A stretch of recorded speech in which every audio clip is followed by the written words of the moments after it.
Sejam todos bem-vindos ao curso de Contabilidade. Essa é a aula número 1, onde vamos falar dos conceitos básicos. E espero que, no final dessa aula, vocês estejam dotados de conhecimento com relação, a princípio, dos conceitos básicos da contabilidade, de forma que possamos prosseguir para as aulas a seguir. Então, para falar de contabilidade, nós precisamos entender o conceito do patrimônio, pois a contabilidade ela estuda o patrimônio, controla o patrimônio da empresa, estuda o patrimônio, então é necessário que se entenda o conceito de patrimônio. E o patrimônio é nada mais do que o conjunto de bens, direitos e obrigações pertencentes a uma pessoa ou uma entidade num determinado momento. É só isso. O patrimônio é o conjunto de bens, direitos e obrigações que pertencem a uma empresa ou a uma pessoa, no caso. Os bens são os elementos físicos que qualquer entidade detém num determinado momento. Um exemplo de carro, telefone, computador, dinheiro, né? Ou melhor, disponibilidade, que é a mesma coisa que dinheiro.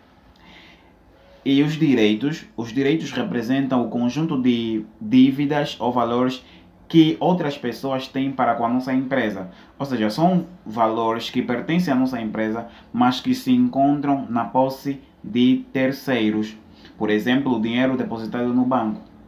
Ou uma dívida que uma outra pessoa tem para conosco. E as obrigações? Obrigações são o contrário de direitos. Representam o conjunto de dívidas ou valores que a nossa empresa tem para com as outras pessoas, ou valores que pertencem a outras pessoas, mas que estão na nossa posse. Um exemplo, o empréstimo bancário obtido. O valor do patrimônio é os bens mais os direitos menos as obrigações. Os bens mais os direitos representam o ativo, menos a obrigação, que representa o passivo. Então, o capital próprio é o ativo menos o passivo. Por isso, a partir dessa fórmula, nós conseguimos encontrar a fórmula do equilíbrio do balanço. O balanço, no caso, a fórmula da estrutura do balanço, né? Porque a estrutura do balanço é ativo igual a capital próprio mais passivo. E é dessa fórmula que conseguimos, ao isolar o ativo, conseguimos encontrar essa fórmula que é a estrutura básica de um balanço. Então, a estrutura básica do balanço tem que ser sempre ativo igual ao capital próprio mais o passivo. Então, o ativo, né, como mostra esse gráfico, o ativo tem a porção do passivo e a porção do capital próprio. É isso. Então, ativo mais capital próprio, ativo igual a capital próprio mais passivo. Essa é a estrutura básica. E o que vem a ser o ativo? Ativos são recursos, nos casos bens e direitos, controlados por uma entidade como resultado de acontecimentos passados e dos quais se espera que fluam para a entidade benefícios econômicos futuros.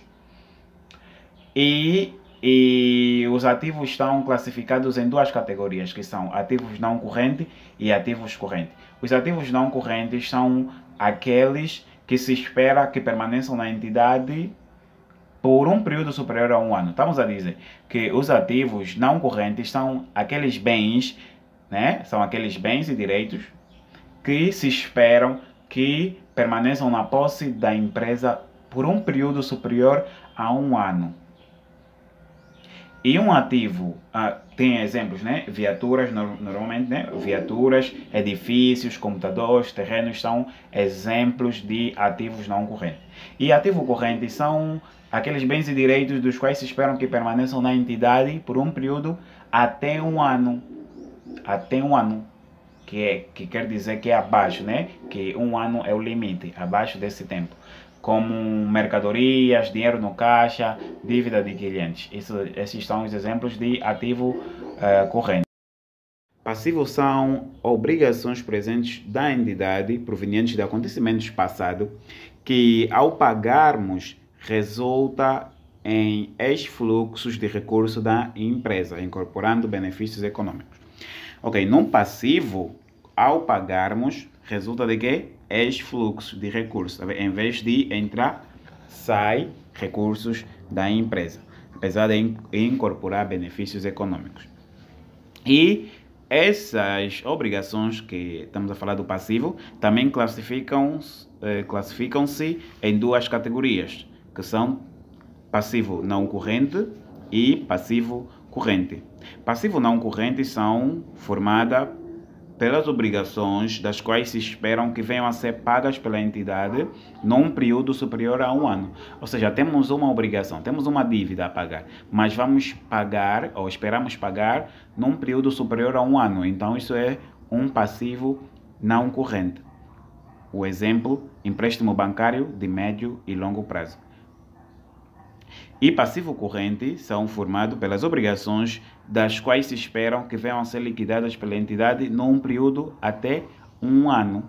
Exemplo, dívidas com salário, dívidas a fornecedores, dívidas com imposto ou empréstimo bancário a curto prazo.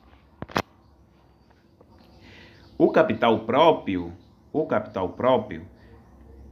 é a diferença do ativo com o passivo, né? O valor que fica depois de no ativo retirarmos o passivo. O que quer dizer que é o valor que os proprietários receberiam se a empresa cessasse a sua atividade. Quer dizer que o capital próprio mede o real valor de uma empresa. Por isso, é importante mencionar que o capital próprio é composto por alguns elementos que são capital, né? Reservas, resultados transitados e resultado líquido. Na contabilidade tem o que chamamos de factos patrimoniais, que são basicamente acontecimentos que provocam variações no patrimônio da empresa. E elas podem ser factos permutativos quando alteram simplesmente a composição do patrimônio, ou modificativos quando alteram a composição do patrimônio e também o valor do patrimônio. Um exemplo, compra de uma mercadoria por 20 unidades monetárias. Isso é um facto patrimonial permutativo. Por quê? Porque muda simplesmente a composição do patrimônio. Ou seja, tínhamos valores, né? Tínhamos valores, 20 unidades monetárias, e transformamos esse valor em mercadoria, mas continua a ter a mesma valorização, apesar de não ser um é mercadoria e outro é disponibilidade, mas eles têm a mesma valorização. A mercadoria representam 20 unidades monetárias. Então, só muda a composição do patrimônio. No patrimônio continua tendo a mesma valorização. Mas a venda dessa mercadoria por 30 unidades monetárias, aí já seria um facto patrimonial modificativo. Por quê?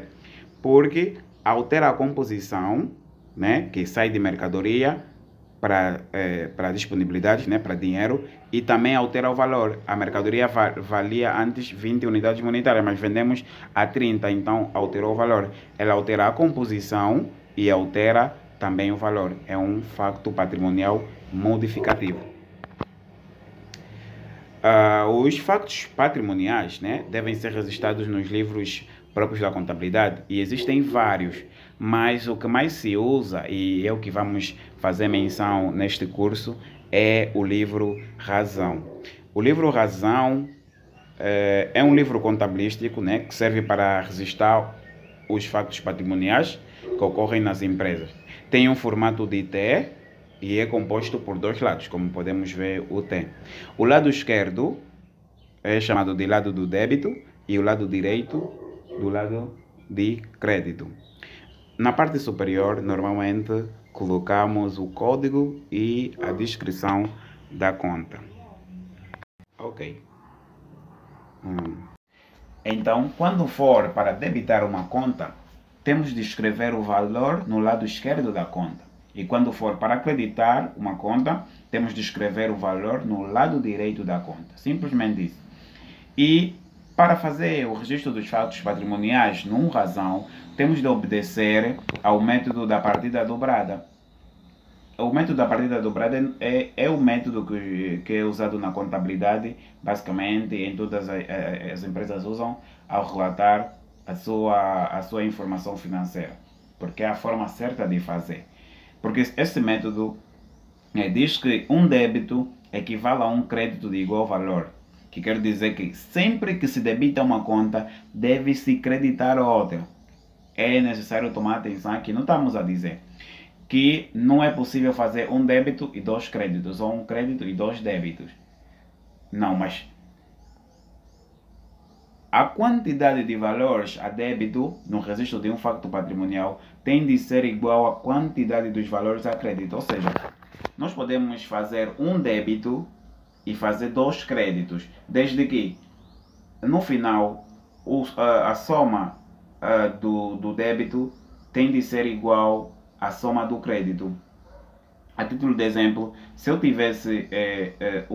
fizesse um débito de 100 kwanzas e fazer um crédito de 50 e fazer mais outro crédito de 50 numa outra conta, então quando somar os 2 créditos 50-50 dá 100, o único débito é 100, então é igual, né? O débito é igual aos créditos. Sempre a quantidade de valores a débito tem de ser igual à quantidade de valores a crédito. Pode ser apenas um débito, né, de 100 e um crédito de 100. Ou um débito de 100 e 2 débitos de cada 50. Mas o importante é que no final a soma tem de ser igual. A quantidade de valores a débito tem de ser igual à quantidade de valores a crédito. É isso. De forma que a soma dos saldos, a soma dos débitos tem de ser a soma dos créditos. A soma dos saldos devedores terá de ser igual à soma dos saldos credores. Vamos entender esse conceito de saldo devedor e saldo credores daqui a pouco. Então, é importante salientar que nunca se deve usar uma só razão para registrar os fatos patrimoniais. No mínimo 2. No mínimo 2. Estamos a dizer que no mínimo 2 seria um para débito e um para crédito. Nunca apenas um, que só tem débito ou só crédito. Não existe isso na contabilidade. E de acordo com esse método da partida dobrada é isso. Um débito equivale a um crédito, sempre. Ok. Regra de movimentação das contas. As contas do ativo são debitadas pelo valor inicial e pelo aumento de valores. São creditadas pela diminuição de valores. O que é que isso quer dizer? Nas contas do ativo, por exemplo, se tivéssemos saldos iniciais, né? Estamos a analisar um balanço e no balanço já tem algumas contas de ativo, temos carro, por exemplo, computadores, como dissemos no princípio, isso são ativos, né? Então, se tivermos que passar esses valores para o razão, né? E sabemos que o razão tem 2 lados, um lado crédito e um lado débito, os saldos iniciais de ativos sempre são debitadas. Esses valores passariam sempre no lado do débito, sempre, como saldo inicial. E se comprarmos mais ao decorrer da nossa atividade, vai também no débito. Nas contas do ativo é sempre pelo débito. Mas se tiver que diminuir o valor, então é creditada. Por exemplo, dissemos que a disponibilidade, né, dinheiro, dissemos que é ativo. Então, se tivermos que diminuir o nosso dinheiro, não vamos debitar, vamos creditar. Se tivermos a comprar alguma coisa, por exemplo, então vai sair dinheiro do nosso banco, né? Então, no nosso banco não vamos debitar, vamos creditar. Por quê? Porque estamos a diminuir o nosso ativo. Sempre que é diminuição do ativo, no caso do ativo, é a disponibilidade. Estamos a diminuir a disponibilidade do nosso dinheiro. Então, é crédito. É isso. E as contas do passivo e do capital próprio é o contrário, né? Elas são creditadas pelos valores iniciais e pelos aumentos de valores e são debitadas pela diminuição de valores. No mesmo exemplo, se tivéssemos a analisar um balanço, e no balanço tem as contas do capital próprio e passivo, né? Capital, reservas, resultado líquido, tudo isso, se tivermos que passar por razão no princípio do outro exercício, passa como saldo inicial, a crédito sempre, porque é a natureza, a regra da movimentação do passivo ou do capital próprio e passivo. Mas se tivermos que diminuir, se tiver que diminuir o passivo, é um débito. Por exemplo, tínhamos fornecedores, né? Estávamos a dever o nosso fornecedor e agora pagamos. Estamos a diminuir o nosso passivo. E como é que nós fazemos? Fazemos pelo débito. Estamos a diminuir e vai ser débito no fornecedor, que quer dizer que pagamos. Sai, né? Tiramos o dinheiro no banco e pagamos no fornecedor. Sai, diminui a nossa disponibilidade, né? Que é crédito na nossa disponibilidade, crédito no nosso banco e débito no fornecedor. Estamos a diminuir o nosso passivo também. Então, vai diminuir o passivo e é débito. Ok, agora as contas de proveitos e ganhos. Nessas contas são creditadas sempre que a empresa obtém um proveito. Então, a título de exemplo, a conta, depois vamos estudar as contas, né? Mas a conta 61, que é a conta de venda, é proveitos. Quando vendemos, essa conta é creditada. Estamos a vender, creditamos essa conta. E essas contas de proveitos, né? E ganhos, elas são sempre creditadas quando temos um proveito. E as contas de custos e perdas são debitadas sempre que a empresa suporta um custo ou perda. A empresa, por exemplo, vai pagar a internet, vai pagar a eletricidade, vai pagar combustível. Todos esses custos vão a débitos, de acordo com a regra da movimentação das contas de custos e perdas. Isso tudo entra a débito. Agora, falamos anteriormente saldo devedor e saldo credor, mas temos de entender primeiro o conceito de saldo. O que vem a ser o saldo? O saldo é a diferença entre a soma dos débitos e dos créditos apresentados por uma conta. Tem que ter atenção que é numa conta específica. Estamos a dizer numa mesma conta, a título de exemplo, o caixa, né? A título de exemplo, caixa que é 45, só assim, a título de exemplo. Vamos pensar que no caixa fizemos débito de 500 mil, por exemplo, e depois fizemos crédito na mesma conta de 250 mil. Quando fizermos 500 menos 250 é 250, então é débito menos crédito vai ser 250. Esse 250 é o saldo da conta. Agora, será que esse saldo é credor ou esse saldo é devedor? O saldo é devedor quando o débito é maior que o crédito. E o saldo é credor quando o crédito é maior que o débito. Ou o saldo pode ser zero ou nulo quando o débito é igual ao crédito. Então vamos agora estudar as classes do PGC rapidamente, né? As classes do Plano Geral de Contabilidade. Temos a classe 1, que é de meios fixos e investimento. É nessa classe que são registrados os bens adquiridos com o objetivo de permanecer na empresa por um período superior a um ano e que são indispensáveis à atividade e que não se destinem à transformação ou à venda. E também são registradas nessa classe as aplicações financeiras de caráter permanente. Entendemos? Nessa classe são registradas os bens que adquirimos para permanecerem na empresa por um período superior a um ano. Aí já lembram, estamos a falar dos ativos não correntes, né? Aqueles bens que se pretende que permaneçam na empresa por um período superior a um ano. Mas não só, esses mesmos bens têm de ser indispensáveis para a atividade da empresa e também que não se destinem à venda. Quer dizer, estamos a comprar esses bens para ficar por um tempo superior a um ano e esses mesmos bens são indispensáveis para a atividade da empresa e ao comprarmos esse bem, não temos a intenção de vender. É isso. E a classe 2, que é a classe das existências, né? Nessa classe são registrados os bens que a empresa adquire ou para posterior venda, né? No caso mercadoria, ou para serem incorporados no processo produtivo, sendo vendidos somente após transformação. matérias-primas, subsidiárias, produto acabado, etc. Sendo assim, há que distinguir a existência das empresas comerciais, das empresas industriais e das empresas prestadoras de serviço, porque é diferente. Então estamos a dizer que na classe 2 das existências, né, aqui são registrados aqueles bens que a empresa adquire para vender ou então adquire para transformar e depois vender. É exatamente isso, é isso aí.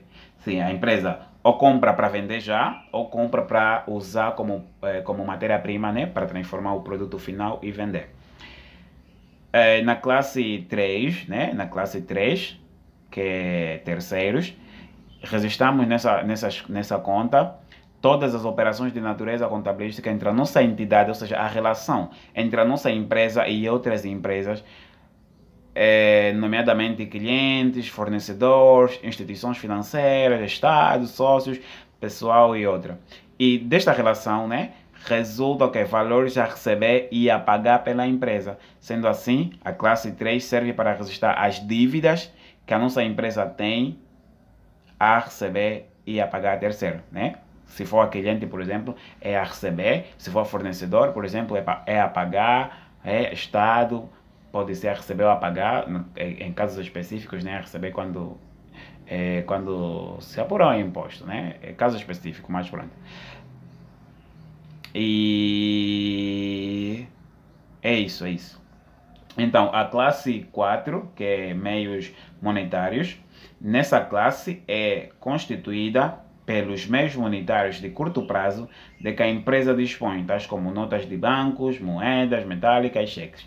Aqui são os meios monetários, o dinheiro. Classe 5, que é capital e reservas, nessa conta registram-se os fundos aplicados pelos sócios ou proprietários da empresa e também aqueles resultados que não são distribuídos entre os sócios, que mais tarde passam a constituir as reservas e os resultados transitados. A classe 6, que é proveitos e ganhos por natureza, registram-se nessa conta os rendimentos obtidos com a atividade da empresa. Mas é importante salientar que não são registrados simplesmente os rendimentos obtidos com a atividade da empresa, pois uma empresa pode obter proveitos e ganhos mesmo de uma atividade que não está ligada à sua atividade comercial. Por exemplo, seria numa aplicação financeira ou talvez na venda de um imobilizado em caso específico e outros casos que poderemos estudar com as aulas a seguir. A classe 7, que é custos e perdas por natureza, como as empresas incorrem a custos com a finalidade de obter proveitos, né? Então esses custos que as empresas incorrem, elas são registradas nessa classe 7. Então, a classe 7 engloba os encargos suportados pela empresa com a finalidade de obter o seu rendimento, que a empresa gasta de forma a obter o seu rendimento. E a classe 8, que é resultados, que é basicamente a tarefa principal de final do exercício, é apurar o resultado líquido do exercício, né? Quando chegamos no final do exercício, queremos apurar os resultados, o que é que foi feito, o que é que conseguimos, o que é que não conseguimos. Para apurarmos os resultados, registramos nessa conta. O resultado que obtemos durante o exercício econômico, registramos na classe 8, que é a classe dos resultados. Então, terminamos a aula número 1, né, dos conceitos básicos, e espero que você tenha aprendido alguma coisa, né, com essa aula. Mas se tiver qualquer dúvida, pode, por favor, deixar o seu comentário com a pergunta, que logo que possível vou respondê-la. Então, fiquem atentos para a próxima aula, que é a aula número 2. Então, vão já aí subscrevendo, né, no canal, que dessa forma fica mais fácil vocês receberem a notificação quando sair as próximas aulas. E se gostou, clique no gosto, compartilhe para que mais pessoas possam ter acesso a esse curso grátis. Então, estamos juntos. Até a próxima.